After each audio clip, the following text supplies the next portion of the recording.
हिमालय की ऊंची चोटियों में बसा बद्रीनाथ मंदिर आस्था का प्रतीक है। हजारों सालों से तीर्थयात्री इस पवित्र स्थल तक पहुंचने के लिए कठिन रास्तों से गुजरे हैं।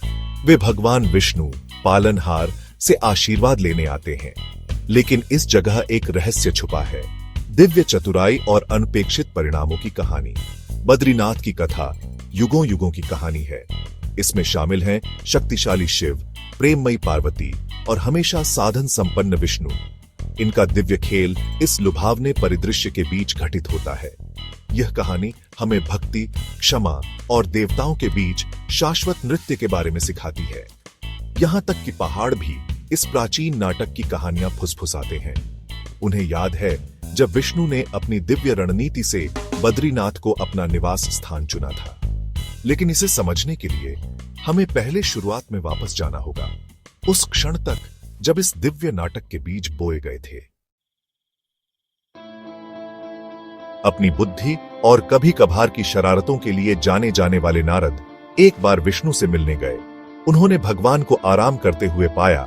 प्रतीत होता है कि वे दुनिया की स्थिति से संतुष्ट थे। हालांकि नारद को अलग ही लगा। उनका मानना था कि विष्णु ध्यान में खोए हुए अपने कर्तव्यों की उपेक्षा कर रहे हैं।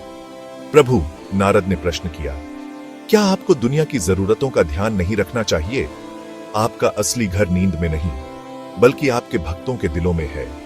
विष्णु ने पृथ्वी पर अपनी उपस्थिति स्थापित करने के लिए एक जगह खोजने का फैसला किया। उनकी खोज उन्हें हिमालय ले गई, एक शांत घाटी में जहां अलकनंदा नदी बहती थी। उन्होंने महसूस किया कि यह अपना पवित्र निवास स्थापित करने के लिए एकदम सही जगह थी। विष्णु ने एक प्यारे बच्चे का रूप धारण किया, जो हिमालय के जंगल में जोर जोर से रो रहा था।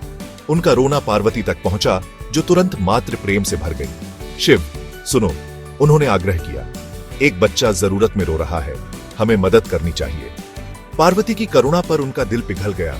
शिव सहमत हो गए। उन्हें जल्द ही विष्णु बच्चा मिला, जो परित्यक्त और अकेला लग रहा था। पार्वती, उसके मासूम आकर्षण का विरोध करने में असमर्थ, उसे अपनी बाहों में ले लिया। हम उसे अपना मानकर पालेंगे, उसने घोषणा की, बच्चे पर स्नेह बरसाते हुए। विष्णु अपने बाल रूप में उनके प्रेम में पले बढ़े। वह जल्दी से बड़ा हुआ, उसकी हंसी घाटी में गूंज रही थी। वह मासूमियत की तस्वीर थे, लेकिन उनकी चंचल आंखों के पीछे एक दिव्य योजना चल रही थी। साल बीत गए और विष्णु अभी भी एक बच्चे के रूप में प्रसन्न शिव और पार्वती के साथ रहते रहे। उन्होंने खुद को उनका प्रिय बना लिया, उनके जीवन का एक अभिन्न अंग बन गया। लेकिन अब समय आ गया था कि उनका स्वांग समाप्त हो। भाग 4, शिव का क्रोध। बद्रीनाथ को पीछे छोड़ते हुए एक दिन खेल खेलते समय विष्णु ने जानबूझकर शिव के पवित्र मंत्र का उच्चारण किया। यह कोई छोटा कार्य नहीं था, यह एक अपराध था, आध्यात्मिक नियम का उल्लंघन था। इस ध्वनि से पहाड़ कांप उठे और दिव्य ऊर्जा से हवा चटकने लगी। इस कृत्य से क्रोधित शिव ने महसूस किया कि उन्हें बरगलाया गया है। उन्होंने एक बच्चे के रूप में छिपे विष्णु के दिव्य सार को पहचान लिया। रोष ने उनके अस्तित्व को हिला दिया और उनका तीसरा नेत्र, उनकी अपार शक्ति का स्रोत, खतरनाक रूप से चमकने लगा। आसन्न अराजकता को भांपते हुए पार्वती ने हस्तक्षेप किया।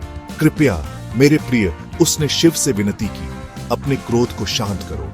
उस बच्चे को याद करो जिसे हमने पाला, जो खुशी उसने हमें दी। पार्वती के प्रति अपार प्रेम रखने वाले शिव ने धीरे धीरे खुद को शांत किया, लेकिन नुकसान हो चुका था। उनके घर की शांति भंग हो गई थी। विश्वासघात महसूस करते हुए शिव ने बद्रीनाथ छोड़ने का फैसला किया। यह स्थान, उन्होंने घोषणा की, अब विष्णु का है। हम एक नया निवास स्थान खोजेंगे जहां हमारी शांति भंग न हो। भाग 5, केदारनाथ। एक नया घर, एक पवित्र संतुलन। और इसलिए शिव और पार्वती ने बद्रीनाथ छोड़ दिया। उनके दिल क्रोध और दुख के मिश्रण से भारी थे।